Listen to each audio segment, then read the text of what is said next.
Capítulo 2. Arrastei-me mais para dentro da casa da árvore. Era um cubículo de 1,5 m por 1,5 m. Nem mesmo Gerald podia ficar em pé lá dentro, mas eu amava aquela casa. Tinha uma entrada pela qual só se passava agachado e uma janela minúscula na parede oposta. Havia uma banqueta velha em um dos cantos para servir de suporte para a vela e um carpete tão gasto que era quase o mesmo que sentar diretamente na madeira. Não era muita coisa, mas era o meu paraíso, nosso paraíso. Por favor, não me chame de linda. Primeiro minha mãe, depois Mai e agora você. Você está me dando nos nervos. Pelo jeito que Aspen me olhava, notei que minhas palavras não me deixavam mais feia. Ele sorriu. Não consigo evitar. Você é a coisa mais linda que já vi na vida. Não me condene por dizer isso quando posso. Ele segurou o meu rosto com as mãos, e eu olhei bem fundo em seus olhos. Foi o suficiente. Seus lábios tocaram os meus, e eu não consegui pensar em mais nada. Não havia seleção, família pobre ou Iléia. Havia apenas as mãos de Aspen nas minhas costas, puxando-me mais para perto. A respiração dele no meu rosto. Minhas mãos passaram por seus cabelos pretos, ainda úmidos do banho. Ele sempre tomava banho à noite, e se uniram em um nó perfeito. Aspen cheirava o sabonete que a mãe dele fazia. Eu sonhava com aquele cheiro. Nós nos afastamos e eu não consegui esconder meu sorriso.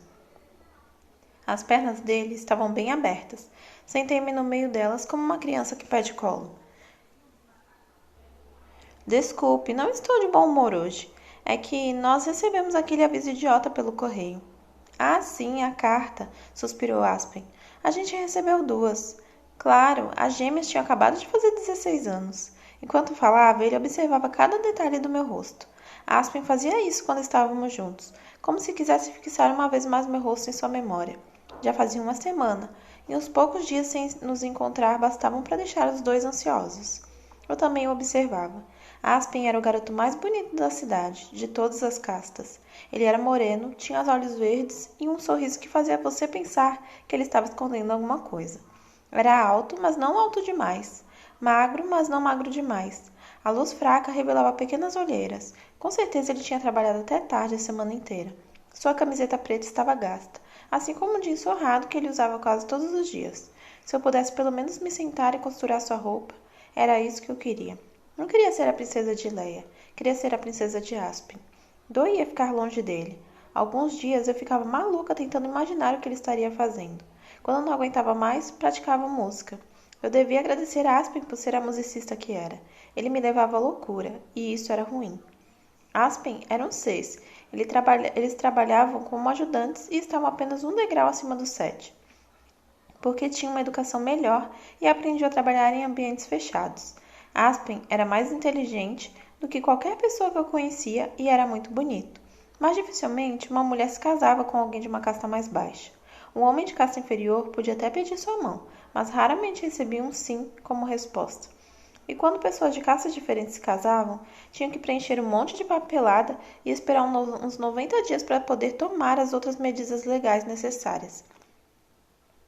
Já ouvi mais de uma pessoa dizer que essa burocracia pretendia dar ao casal a chance de mudar de ideia. Assim, essa intimidade bem depois do toque de recolher de Leia poderia nos meter em um problema sério. Isso sem falar no quanto minha mãe me infernizaria se soubesse.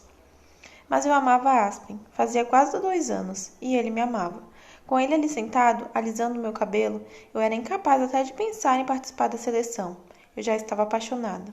E o que você acha disso? Quer dizer, da seleção? Perguntei. Acho normal. O coitado precisa dar um jeito de arrumar uma namorada. Senti o sarcasmo, mas queria saber sua opinião de verdade. Ah, Aspen. Tudo bem, tudo bem. Por um lado, acho meio triste. O príncipe não sai com ninguém? Quer dizer, será que ele não arruma ninguém de verdade? Se eles tentam casar as princesas com outros príncipes, por que não fazem o mesmo com ele? Deve ter algum nobre por aí que sirva para ele. Não entendo. E é isso. Mas ele suspirou. Por outro lado, acho uma boa ideia. É emocionante. Ele vai se apaixonar na frente de todo mundo. Gosto dessa história de felizes para sempre e tal. Qualquer um pode ser a próxima rainha. Dá esperança. Me faz pensar que eu também posso ser feliz para sempre. Ele passava os dedos em volta dos meus lábios. Aqueles olhos verdes penetravam fundo na minha alma, e eu sentia aquela química incrível que só tinha com ele. Eu também queria ser feliz para sempre. Então, você está incentivando as gêmeas a entrar no concurso? Perguntei. Sim, quer dizer.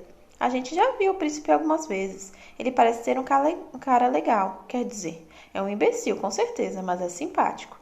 E as meninas estão empolgadas. É engraçado de ver. Elas estavam dançando pela casa quando cheguei do trabalho hoje. E ninguém pode negar que seria bom para a família. Minha mãe está otimista, porque temos 2 participantes em casa. Era a primeira boa notícia que eu recebia sobre essa competição terrível. Não podia acreditar que tinha pensado tanto em mim que nem cheguei a me lembrar das irmãs de Aspen. Se uma delas passasse, se uma delas entrasse. Aspen, você tem noção do que isso significaria? Se Camber ou Célia ganhassem? Ele me abraçou mais forte, acariciando minha testa com os lábios. Uma de suas mãos subia e descia nas minhas costas. Só pensei nisso hoje, ele confessou. O tom rouco de sua voz não deixava espaço para nenhum outro pensamento. Eu só queria que ele me tocasse e me beijasse. E era exatamente isso que aconteceria naquela noite se seu estômago não tivesse roncado e me acordado para a realidade. Ei, trouxe um lanche para nós, eu disse com delicadeza. Ah, é? Pude notar que ele tentava não soar empolgado, mas um pouco de sua impaciência acabou transparecendo. Você vai amar esse frango, eu que fiz.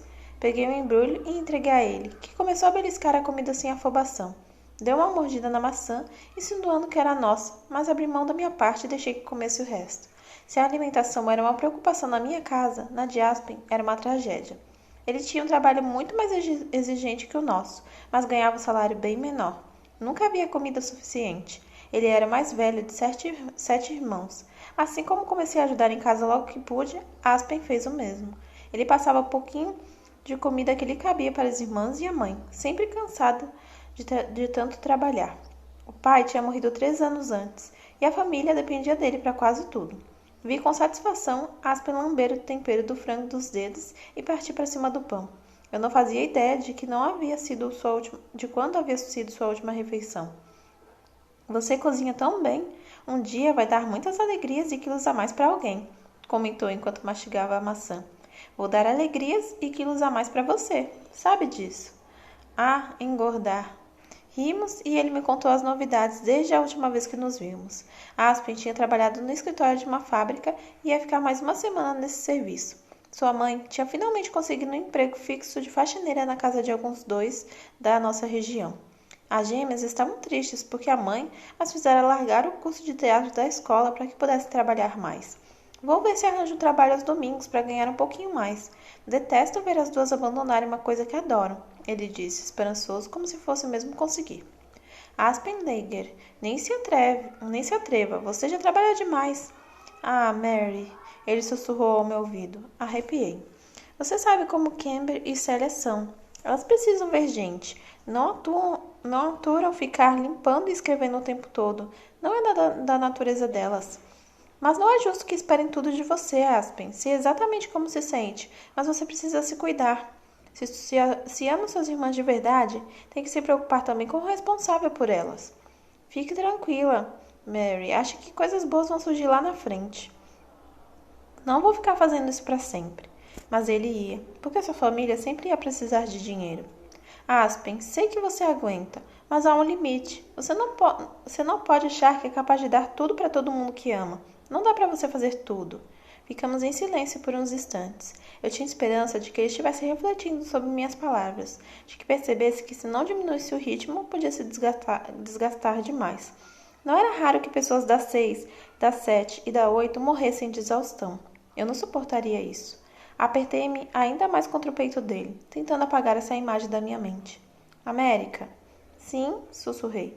Você vai entrar na seleção? Não, claro que não.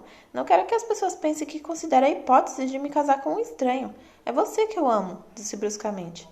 Você quer ser uma 6, sempre faminta, sempre preocupada? Ele perguntou.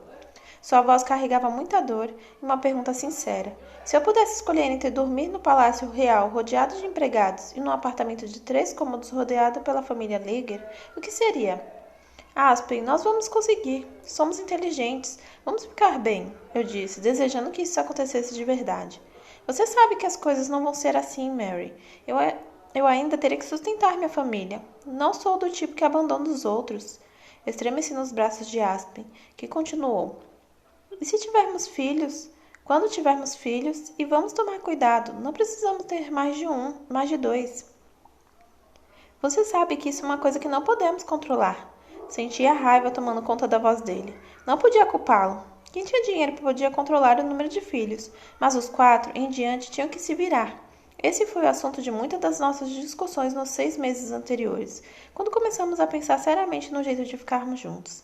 Filhos era uma incógnita, e quanto mais deles, mais trabalho. Já havia tantas bocas famintas. De novo veio o silêncio. Nenhum dos dois sabia ao certo o que dizer. Aspen era passional, tendia a se exaltar nas discussões. Ele tinha aprendido a se conter antes de ficar irritado demais. Era o que estava fazendo agora. Eu não queria deixá-lo preocupado ou nervoso. Acreditava mesmo que podíamos lidar com a situação. Se planejássemos, sobreviveríamos ao impossível. Talvez eu fosse esperançosa demais. Talvez eu estivesse apaixonada demais. O fato é que realmente acreditava que Aspen e eu alcançaríamos tudo o que quiséssemos de coração. Acho que você devia, ele soltou de repente. Devia o quê? Participar da seleção. Olhei para ele furiosa. Você perdeu o juízo? Escute, Mary. Sua boca estava bem perto do meu ouvido. Não era justo. Ele sabia que isso ia me distrair. Sua voz veio devagar, aos sussurros, como se ele fosse dizer algo romântico, embora se tratasse do contrário. Se você tivesse a oportunidade de melhorar de vida e não a aproveitar por minha causa, eu nunca ia me perdoar. Não ia aguentar uma coisa dessas, respondi bufando.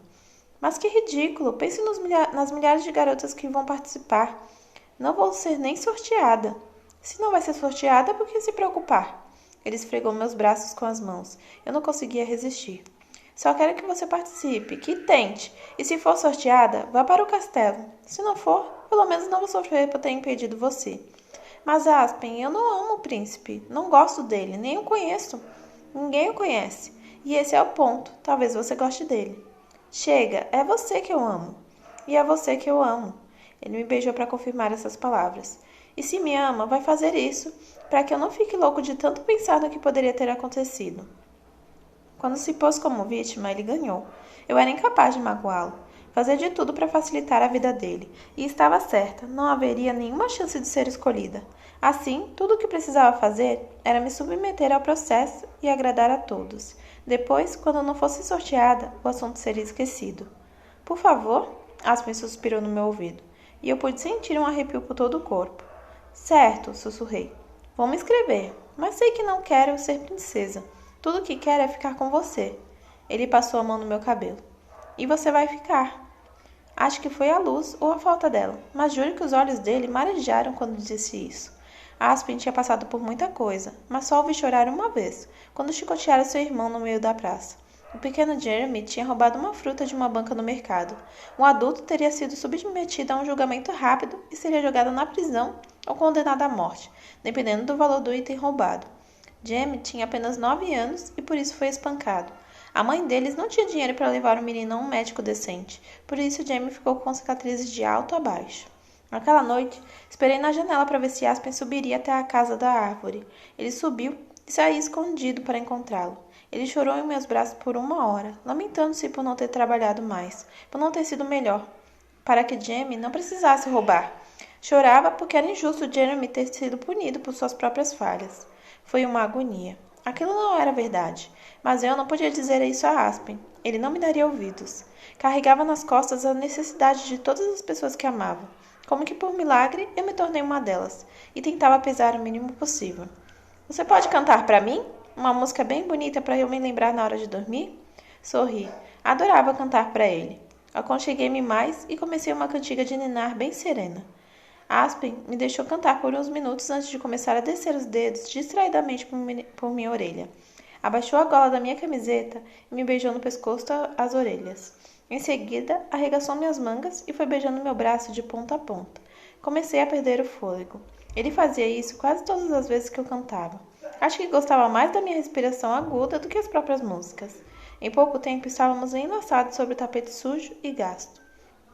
Aspen me puxava para cima dele, e eu acariciava seus cabelos bagunçados, hipnotizada por aquelas sensações. Ele me dava beijos ardentes e intensos. Eu sentia seus dedos apertarem minha cintura, meus quadris, minhas coxas. Sempre ficava surpresa que não deixasse marcas no meu corpo. Tomávamos o cuidado de sempre parar antes de chegar ao que realmente queríamos. Desrespeitar o toque de recolher já era bastante. Ainda assim, com todas as limitações, eu não conseguia imaginar que alguém em Ileia estivesse mais apaixonado que nós. Eu te amo, América Singer. Vou te amar enquanto viver. A voz dele transmitiu uma emoção profunda e me pegou desprevenida. Eu te amo, Aspen. Você será sempre meu príncipe. E ele me beijou até a vela se consumir por inteiro. Devia fazer horas que estávamos lá, e meus olhos começaram a pesar. Aspen nunca se importava com o próprio sono, mas não podia suportar o meu. Assim, desci a escada cansada, levando o prato e uma moeda. Aspen se deliciava com minhas canções. Às vezes, quando tinha algum dinheiro no bolso, ele me dava uma moeda para pagar pela música. Eu queria que ele desse cada moeda que conseguisse para a própria família. Sem dúvida, eles precisavam até do último centavo. Mas aquelas moedas, que eu era incapaz de gastar, serviam como um lembrete de tudo que Aspen queria fazer por mim e de tudo que eu significava para ele. De volta ao quarto, tirei o pote cheio de moedas do esconderijo e escutei o alegre tilintar da mais nova moeda sobre as antigas. Esperei 10 minutos na janela até ver a silhueta dele descer a escada e correr pela estrada. Fiquei acordada mais um pouco, pensando em Aspen e no quanto eu o amava e me sentia amada por ele. Era uma sensação especial, insubstituível, que não tinha preço. Nenhuma rainha no trono poderia se sentir mais importante que eu. Adormeci com esse pensamento gravado no fundo do coração.